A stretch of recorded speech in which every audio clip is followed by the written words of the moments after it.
I almost died when I was 4 from a dog, specifically a golden retriever, which is really surprising to a lot of people.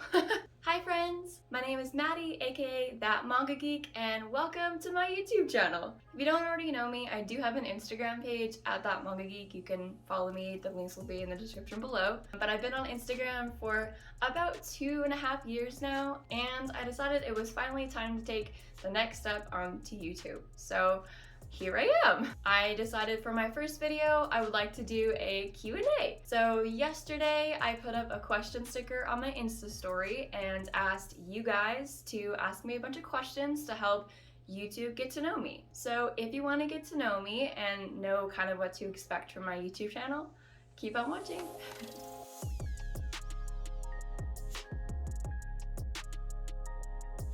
Alright, so let's jump right into it. I have questions set up on my laptop over here. First question is, what is my favorite shoujo manga? This is a super hard question for me to answer because I have so many favorite shoujos. Like, I'm such a romance buff, like it's kind of ridiculous because my favorites are all shonens, but shoujo just has like a special place in my heart. But I'd have to say my favorite shoujo manga ever is Yona of the Dawn. I absolutely love this series, mostly because it's like a perfect blend of shonen and shoujo, so even though it's technically shoujo beat, it has a lot of like shonen aspects to it, which I really like, so it's kind of a shoujo for everyone, which is kind of hard to find because most shoujo is super fluffy. But yeah, Yona of Dawn, definitely my favorite.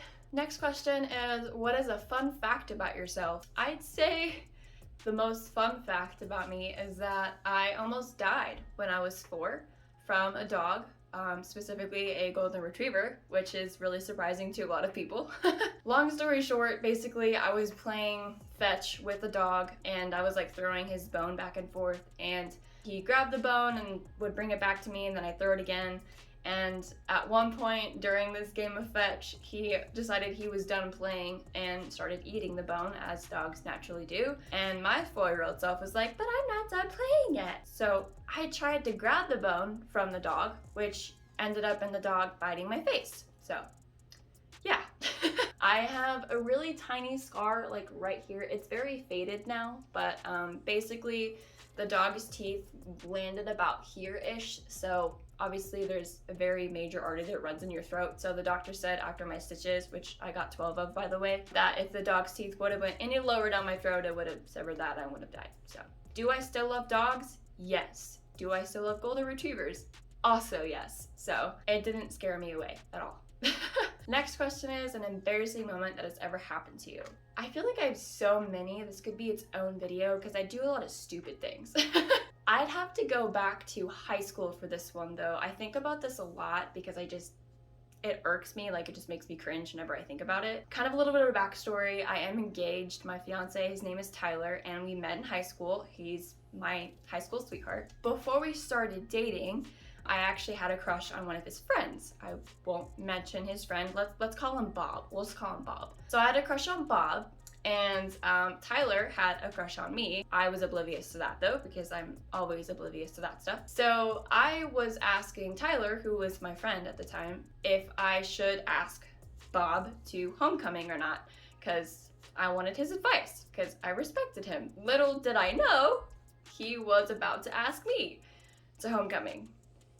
And I asked him for advice about asking another guy to homecoming. Honestly, like, I think about this all the time, especially because I ended up with Tyler. So obviously I didn't know he was gonna ask me at the time. I didn't find that out till years later when we were already dating and fully in love with each other. But yeah, I ended up not even going to homecoming that year, and he went to homecoming with someone he didn't even want to go to homecoming with. So it's just awful and I hate to think about it. Next question is, how long have you been collecting, and do you have any tips for new collectors? I've been collecting for 7 years now, so everything you see behind me did not happen overnight like some people seem to think. It has been 7 years running. Tips for manga collectors, I feel like I'm preaching to the choir when I give you these tips because I do all of these that you're not supposed to do. But I'd say the best tip I can give you is to really do your research before you buy something, because when I first started collecting, I just kind of bought whatever and wasted a lot of money on ones I didn't end up liking. So definitely make sure you're gonna like it first, and then make sure you're also not buying too much at a time because, again, you don't know if you're gonna like it or not. And then, of course, don't buy too many different series at once because then you're gonna have a huge backlog like I do. So I don't follow my own advice ever. So, but you should. Don't be like me. Be better. You are going to Starbucks. What do you order? I always get the pink drink. So I stopped drinking caffeine. I still have it every now and then, but especially for coffee caffeine. So whenever I go to Starbucks, I don't really get caffeinated drinks, but the pink drink is so good. So that's usually my order. Next question is, how did you start getting into collecting and reading manga? I started getting into it because of Tyler and because of myself. So when Tyler and I first started dating, he was like kind of first dabbling into the anime world. So he wanted to show me a bunch of shows. So the first show I actually watched was Sword Art Online, because that was one of his favorites at the time. Don't judge him. He's a good person and it's not that bad of a show, okay? Anyway, in high school, I was a very avid reader, so I was already a bookworm and reading all the time. I also had a job and wasn't living on my own, so I had a lot of extra money to spend. So I was going to Barnes & Noble virtually every day, at least 3 or 4 times a week. And because I'd gotten into anime with Tyler, I inevitably discovered the manga section at Barnes & Noble. And at the time, I was super obsessed with Black Butler. That was like my first anime obsession. So when I went to Barnes and saw that Black Butler was in book form, I was very excited about it. So that's how I started collecting, which is because of Tyler liked anime and I like to read, and I just kind of put the two together. So now I read manga. Next question is, do you have a favorite mangaka or author? I'd probably have to say my favorite mangakas right now is either going to be Io Sakisaka or Ichigo Takano. I love these two. This one is probably one of my favorite shoujo mangas. Going back to the first question, obviously Yona is still my favorite, but this is a very close second.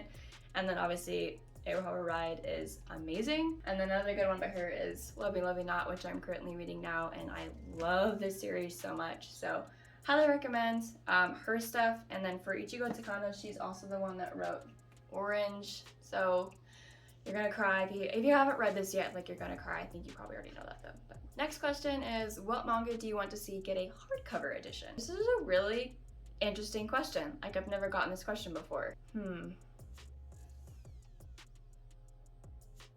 You know, I'm probably just gonna go with Haikyuu, because that's my favorite manga. So that would be super rad, although that would be expensive, but worth it. And the last question, I think, is the perfect way to kind of end this video, which is, what would you like to do in the future? This is my goal for the future. I actually just recently quit my full-time, financially stable retail job to do this. So this is my dream, this is what I want to do, and you guys on Instagram and now my new subscribers on YouTube are making this dream a reality, and I could not be more grateful for this opportunity. I am just so excited to keep making videos on here and being goofy and an idiot in front of the entire internet, because I feel like that's what I was born to do, because I'm goofy and I'm an idiot, so.